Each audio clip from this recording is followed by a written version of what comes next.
स्वागत है हमारे इस YouTube चैनल में। और इस वीडियो में हम बड़ी ही एक इम्पॉर्टेंट टॉपिक के बारे में डिस्कस करेंगे, क्योंकि ये टॉपिक बच्चों में उत्साह, ऊर्जा, उमंग भर देता है, कुछ करने का जुनून लाता है। तो चलिए हम डिस्कस कर लेते हैं। तो बात कुछ ऐसी है कि मैं इस वीडियो में डिस्कस करूँगा कि जब आप एनडीए का एग्ज़ाम क्वालिफाई कर लेते हैं, ठीक है, तो फिर क्या होगा, क्या क्या सुख सुविधाएं आपको मिलेंगी, क्या फैसिलिटी मिलेंगी।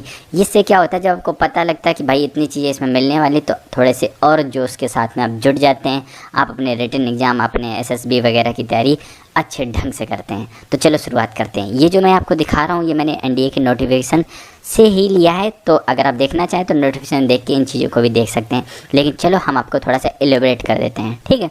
तो देखो, जैसे ही आपने एनडीए का एग्ज़ाम क्रॉस किया, ठीक है, फिर आप जाएंगे, जब आपकी एसएसबी वगैरह सब कुछ हो चुकी, आपका रिटन एग्जाम आ गया, आपकी ट्रेनिंग शुरू हो गई।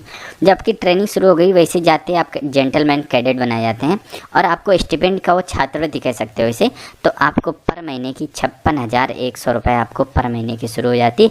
छात्रवृत्ति का हो या पेमेंट का हो, बहुत सारे लोगों की भारत में आज भी इससे पेमेंट बहुत कम रहती है। 56,000 रुपये एक अच्छी पेमेंट हो जाती है। आपने देखा होगा जो अच्छे लेक्चरर होते हैं, ऐसे जो ग्रुप बी की जो एसएससी लेवल, सीजीएल लेवल से जाते, तो उनकी पेमेंट कहीं 50,000 से शुरुआत होती, लेकिन आपकी ट्रेनिंग में ही पेमेंट आपकी 56,100 रुपये से शुरुआत हो रही। मतलब आपको एक बेहतरीन पेमेंट मिलते हैं जैसे ही आप ज्वाइन करते हैं।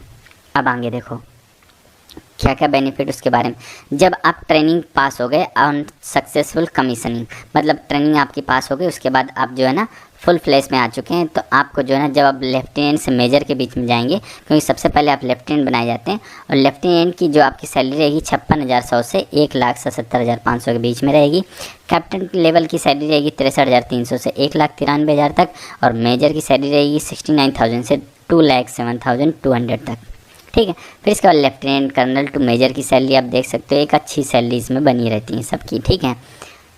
तो कभी पैसों के लिए आपकी दिक्कत नहीं पड़ने वाली। लेफ्टिनेंट जनरल, ठीक है, ये VCOS आप इनकी भी सैलरी देख सकते हैं।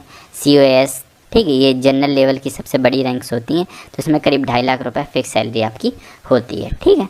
तो सैलरी एक अच्छी खासी आपको मिलने वाली है।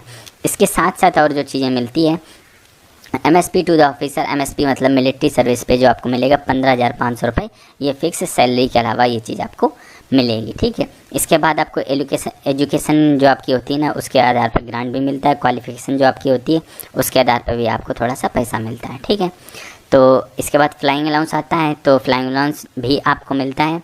जो आर्मी एविएटर्स जो पायलट्स होते हैं उनके लिए फ्लाइंग अलाउंस होता है, तो आप देख सकते हो 25,000 रुपये पर महीने का उनका फ्लाइंग अलाउंस अलग से मिलता है। अदर अलाउंस, डेयरनेस अलाउंस जिसे DA के नाम से जाना जाता है, ये भी आपको अलग से मिलता है। और आपको किट मेंटेनेंस अलाउंस, ये भी 20,000 रुपये पर साल का अलग से आपको मिलता है, ठीक है।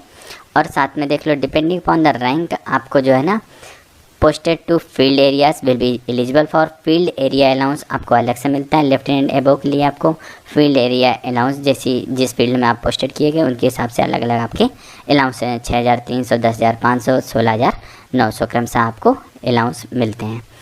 अगर आप हाई एल्टीट्यूड में पोस्टिंग किए जाते हैं तो आपको अलग से अलाउंस मिलेगा। जिस कैटेगरी में उन्होंने डिवाइड कर रखा, 5300, 25,000, 3400, ऐसे करके आपको अलग अलग अलाउंस मिलेगा। इसके बाद सियाचिन में अगर आप पोस्टिंग जाते हैं तो आपको 42,000 रुपये 500, इससे ज़्यादा पेमेंट से और ज़्यादा मिलेंगे, तो इतना अलग से आपके अलाउंस मिलेगा। देखिए, अलाउंस तो आपको मिलता ही है, लेकिन सियाचिन में ज़िंदगी एकदम बद से बदतर हो जाती है। वहाँ ज़िंदा रहना ही एक बड़ी मुश्किल की बात होती है। फिर आपको सुरक्षा करना, वो भी और ज़्यादा बड़ी मुश्किल की बात हो जाती है। लेकिन आपको जो है ना, भरपूर जो है ना सहायता वगैरह गवर्नमेंट मुहैया कराती है, आपकी पेमेंट वगैरह अच्छी खासी इसमें बढ़ जाती है, ठीक है। यूनिफॉर्म अलाउंस, ये भी आपसे अलग से 20,000 रुपये पर साल का आपको मिलता है, ठीक है। आपको फ्री राशन वगैरह दिया जाता है, खाने पीने की सुविधाएं आपको फ्री ऑफ कॉस्ट आपको दी जाती हैं, ठीक है। इसके बाद थोड़ा सा और देखते हैं, ट्रांसपोर्ट अलाउंस आप देख सकते हैं 7200 रुपये आपको अलग से मिलते हैं, ठीक है। और थोड़ा सा और देखते हैं, अलग अलग सिटी के अलग अलग ट्रांसपोर्ट अलाउंस है। जिस सिटी में आप रहेंगे, जहां आपकी पोस्टिंग रहेंगी, उस सिटी के हिसाब से आपका अलाउंस होता है। चिल्ड्रन एजुकेशन अलाउंस, आपके बच्चों को पढ़ने के लिए 2,250 रुपये पर मंथ का अलग से आपके पास अलाउंस मिलता है, ठीक है। थोड़ा सा और, ये जब तक आप मतलब नर्सरी से कक्षा 12 तक आपके बच्चे पढ़ते हैं तब तक ये आपका अलाउंस मिलता है, ठीक है। तो ये बात हो गई। और आपको बताते हैं अगर इन केस ऑफ डिसेबिलिटी मतलब कुछ आपके साथ हो जाता है, कुछ गड़बड़ हो जाता है, तो आपके जो नेक्स्ट ऑफ किन वगैरह हैं तो उन्हें भी ये अलाउंसेस नहीं कहेंगे, पेंशन कह सकते हैं, पर मंथ की इतनी पेंशन वगैरह मिल जाती है। ठीक है, खैर ऐसा किसी के साथ ना हो, आप अच्छे से जो है ना सब लोग अच्छे से रहें। तो मैं इन केस ऑफ डेथ तो आपको जो है ना ये सारी चीज़ें आपको मुहैया कराई जाती हैं। ठीक है, हम उनके बारे में थोड़ा डिटेल में नहीं जाएंगे, हम जो मोटी मोटी चीज़ें उनके बारे में थोड़ा सा, जब IMA में होते हैं, इंडियन मिलिट्री एकेडमी में होते हैं, ठीक है, तो आप जेंटलमैन जो कैडेट होते हैं उन्हें 57 लाख का जो है ना monthly contribution of rates 5000 this मतलब का आपका इंश्योरेंस कवर 75 लाख रुपए का आपका होता है जब ट्रेनिंग के दौरान होते हैं। ठीक है, और प्रमोशन आपके थोड़ा सा बता दें आपको प्रमोशन कैसे होते हैं, क्योंकि NDA में जब ज्वाइन करते हैं तो आप नेवी भी ज्वाइन कर सकते हैं, आर्मी भी ज्वाइन कर सकते हैं, एयरफोर्स भी ज्वाइन कर सकते हैं। तो देख लीजिए, सबसे पहले अगर आप नेवी ज्वाइन करते हैं तो आप लेफ्टिनेंट बनाए जाएंगे, और अगर आप नेवी ज्वाइन करते हैं, ये आपके था आर्मी ज्वाइन करने के लिए, अगर आप आर्मी ज्वाइन करते हैं और ये था नेवी ज्वाइन करने के लिए, और ये आपकी एयरफोर्स ज्वाइन करने के लिए। ठीक है, तो अगर आप नेवी ज्वाइन करते हैं तो आप लेफ्टिनेंट बनाए जाएंगे सबसे पहले, और नेवी ज्वाइन करते हैं तो आप सब लेफ्टिनेंट बनाए जाएंगे, और एयरफोर्स ज्वाइन करते हैं तो आप फ्लाइंग अफसर बनाए जाएंगे तुरंत ही। ठीक है, जैसे आपकी ट्रेनिंग पूरी हो जाएगी। फिर लेफ्टिनेंट के बाद आप कैप्टन बनाए जाएंगे, नेवी में होते हैं तो आप लेफ्टिनेंट बनाए जाएंगे, और इसमें फ़्लाइट लेफ्टिनेंट बनाए जाएंगे 2 साल की नौकरी के बाद। ठीक है, इसके बाद अगर आप आर्मी में होते हैं तो आप मेजर बनाए जाएंगे, अगर आप नेवी में होते हैं तो लेफ्टिनेंट कमांडर बनाए जाएंगे, और इसमें आप स्क्वाड्रन लीडर बनाए जाएंगे एयरफोर्स में। ठीक है, ये एयरफोर्स, ये नेवी और ये आर्मी 6 साल की नौकरी के बाद। ठीक है, तो आपने देखा होगा बॉर्डर मूवी में, बॉर्डर जो मूवी आई थी उसमें सनी देओल साहब मेजर साहब बने थे आपके, तो देखा है आप बॉर्डर में लड़ाई करते हो, आपने देखा होगा, तो बड़ी फेमस मूवी रही बॉर्डर, तो भारत में बच्चे ने देखी होगी, तो वो आप बनाए जाएंगे 6 साल की नौकरी के बाद।